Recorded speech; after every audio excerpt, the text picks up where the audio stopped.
In our current political climate, talk of reparation for African Americans is reemerging. Reparations itself is a complex topic, but perhaps the most straightforward way to describe reparations is the reconciliation of a crime committed by an individual or group of people through economic means. Some of the conflicting arguments that have emerged with this conversation is some arguing that slavery was in the past, that should be left in the past, which neglects the modern day effects that it still has, while others have argued that it's unattainable based on how economically unreasonable it is, despite it being done before. A general solution of this would be administrating a general written criteria that would describe who would be eligible for reparations and what type of reparations they would receive. And it doesn't really matter whether that reparation, whether that means educational compensation or monetary compensation, as long as it's done for the Black demographic. We have 4 segments for this, for reparation, in which Mariama will start off with history. Real quick though, if you didn't catch it, reparations are indemnifications for a crime committed by an individual or whole nation, fixed through money or generally assisting the ones that they have wronged. So basically, if the U.S. wronged another country, they would just give them monetary compensation. Okay, to open up the topic of reparations, we should first go back to America itself and discuss its role in the Japanese internment. America was involved in which was over the course of 4 years. America was involved in the executive order of 1966 that was passed with over 110 Japanese Americans forced to relocate. And during this time, after enduring a various of crippling sicknesses and unsanitary conditions, the Japanese demographic was compensated $20,000 per person, totaling in over $1.2 billion US under the 1988 Civil Liberties Act. By December 7th of 1991, George H.W. Bush delivered the second formal U.S. government apology on the 50th anniversary of Pearl Harbor. One last fact is that many people don't know that over 60% of the interned Japanese Americans were born in America. This is similar to the Black demographic that was also enslaved by the mid-1800s, because over 90% of them were also born in America. So how come one was compensated but the other one wasn't? That's an interesting thing to kind of analyze. Now let's take it on an international scale and talk about the South African apartheid, which is another example of reparations.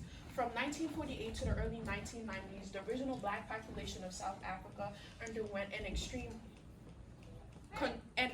controlled government, which was basically motivated by white supremacy and racism.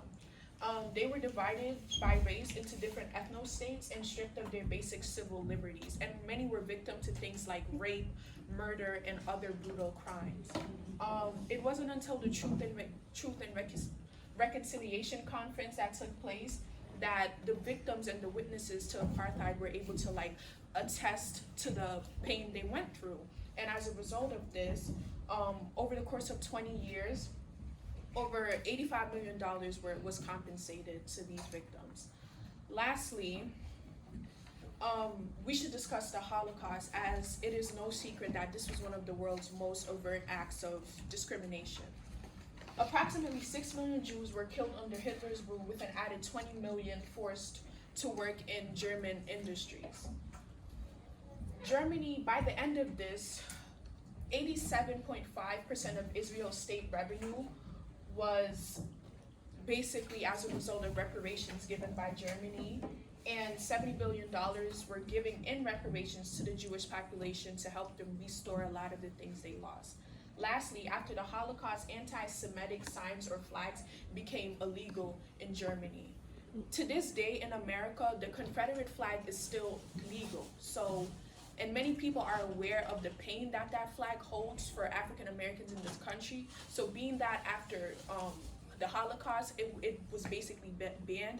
The fact that almost 200 years later, it's still seen in a lot of different southern countries, that just shows how racism continues to be perpetuated in this country.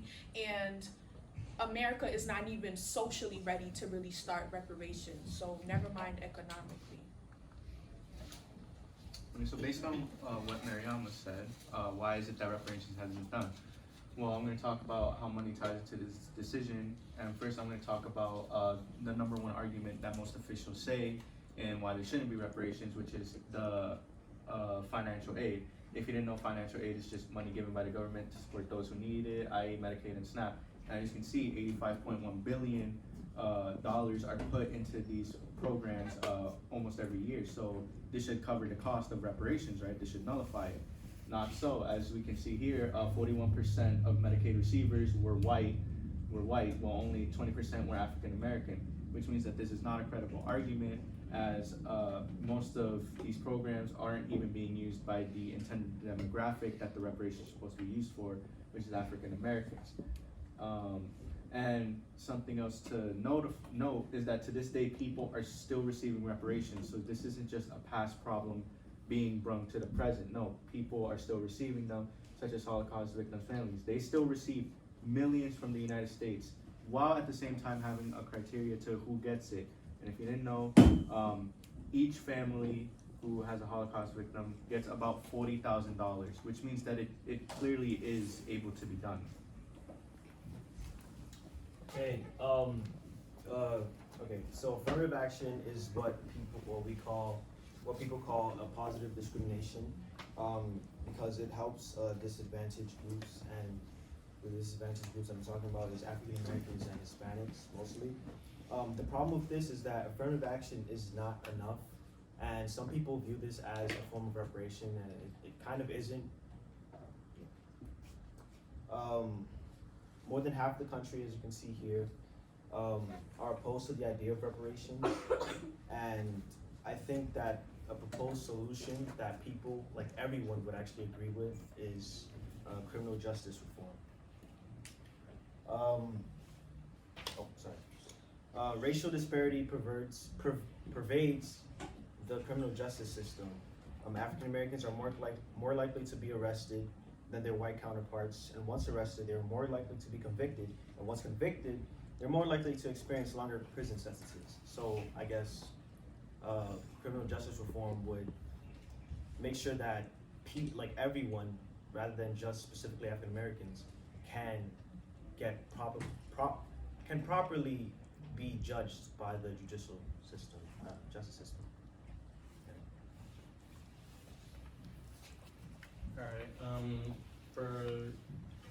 For politics on reparations, on today's Democratic Party for candidates, their idea of reparation are different, and they benefit for different people. From Ellen Warren, who has a plan of supporting the mixed community, the racial community, on a housing plan that will give jobs to those who need it, and also help rebuild homes.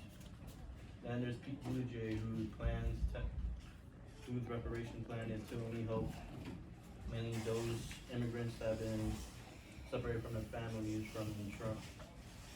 when Trump was president, and give them a fast-track citizenship and a payment as well. And finally, Bernie Sanders' plan, which is a little different. His is just that even though he doesn't support reparation, he's still willing to follow an idea similar to it, which is to give money to mainly those in the poor communities of either black and white of your time.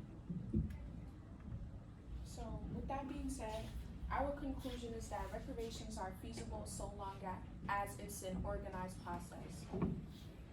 For one, we must have a written criteria.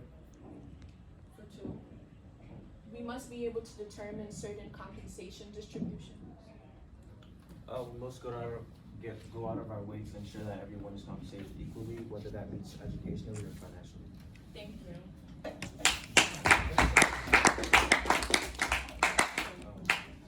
Okay, guys, the bell is about to ring. If you guys can hang for 2 minutes while I do questions, that's great. Everybody else, you guys can bounce.